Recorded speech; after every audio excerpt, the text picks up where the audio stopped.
में ज़मीन बोस होने वाली इमारत के मलबे से तमाम अफराद को निकाल लिया गया था। हम रेस्क्यू हुकाम ने अभी बाकायदा ऑपरेशन ख़त्म करने का ऐलान नहीं किया। नुमाइंदा बोल न्यूज़ मरियम हसन से गुफ्तगू में क्या कहा, आपको दिखाते हैं।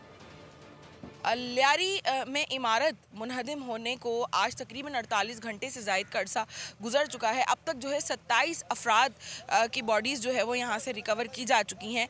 ज़राए के मुताबिक रेस्क्यू ऑपरेशन तकरीबन जो है वो मुकम्मल हो चुका है। अहले इलाका और जितने भी रिश्तेदार हैं उनको अपने मतलूबा अफराद की बॉडीज़ जो हैं वो मिल चुकी हैं। इस वक्त हमारे साथ रेस्क्यू 1122 के रेस्क्यू ऑफिसर जो हैं वो हमारे साथ मौजूद हैं, रोशन अली मैसर। उनसे हम मज़ीद तफसीलात जानते हैं। आज रोशन साहब, बहुत शुक्रिया आपने बोल को वक्त दिया। काइंडली ये बताइएगा इस वक्त करंट क्या स्टेटस है?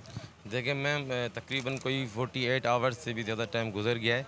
हमारे रेस्क्यू की जो टीमें हैं वो लगातार सर्च कर रही हैं और एज़ पर लवाहकीन, एज़ पर ऑफिशियल लिस्ट जितने भी लोग थे वो यहाँ वहाँ से हमने निकाल लिए हैं। यकीनन जितनी भी बॉडीज़ जो हैं वो इनके पास लिस्ट थी अहले इलाका और रिश्तेदारों की जानिब से, वो तमाम लिस्ट को जो है वो टैली किया गया है और अब तक तमाम बॉडीज़ जो हैं वो रिकवर की जा चुकी हैं। ताहम जब तक मलबा मुकम्मल तौर पर यहाँ से नहीं हटा दिया जाता तब तक इस ऑपरेशन को कंप्लीट जो है वो करार नहीं दिया जाएगा एज़ पर प्रोटोकॉल। अब तक जो है जो अहले इलाका और जो रिश्तेदार हैं उनकी जानिब से जितनी भी बॉडीज़। बहुत शुक्रिया मरियम। सब्सक्राइब करें और बेल दबाएं ताकि कोई खबर रह न जाए।